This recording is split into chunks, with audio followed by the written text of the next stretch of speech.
So given network layer Eclipse attacks, how can we harden the peer-to-peer layer? What can we do to prevent these attacks or make them less efficient?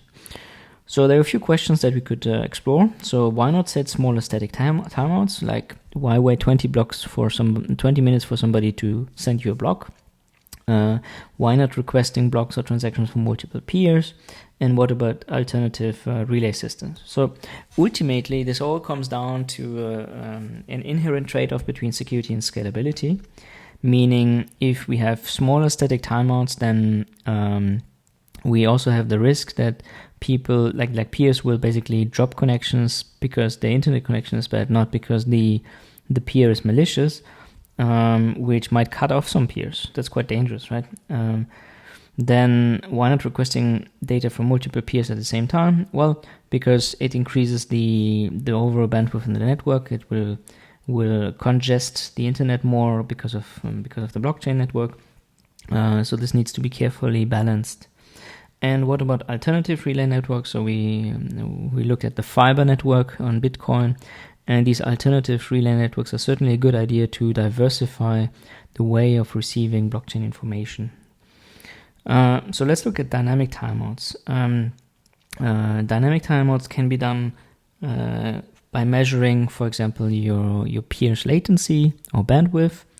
We can also handle transaction advertisements in a bit of a different way. We can filter, for example, by IP address. Obviously, you won't be able to sustain an attack where the attacker has or controls multiple bots. But you can do something like randomly choosing the sender.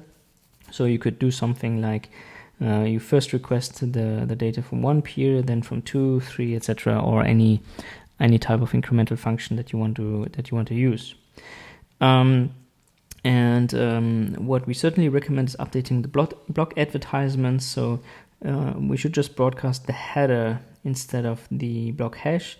And this was actually performed by the Bitcoin client. So this was an update that was introduced because once you have the header received, you only need the block contents, and you can keep track of the block advertisers to do so to get the block contents at that stage.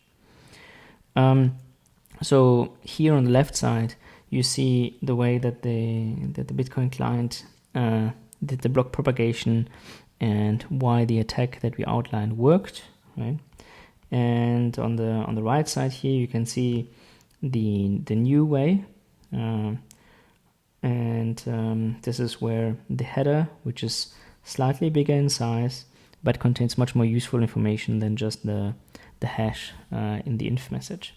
So this kind of protection nowadays prevents the attacks that we have outlined earlier. So I'm really glad that this was implemented in the Bitcoin client to render the P2P network much more resilient.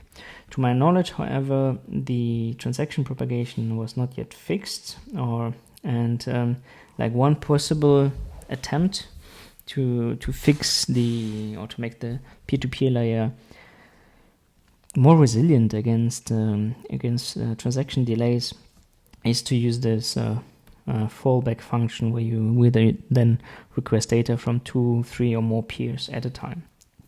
If the first peer doesn't respond within for example, a 30-second timeout. So you can have a smaller timeout and then request the data from multiple peers.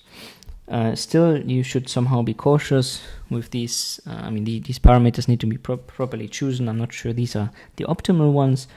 So this is something that researchers have to basically look at and also identify. Basically these parameters are dependent on the internet connection of the peers. So this means this needs to be updated when the internet OS as a network overall increases in speed and bandwidth. So here you can see 3 curves.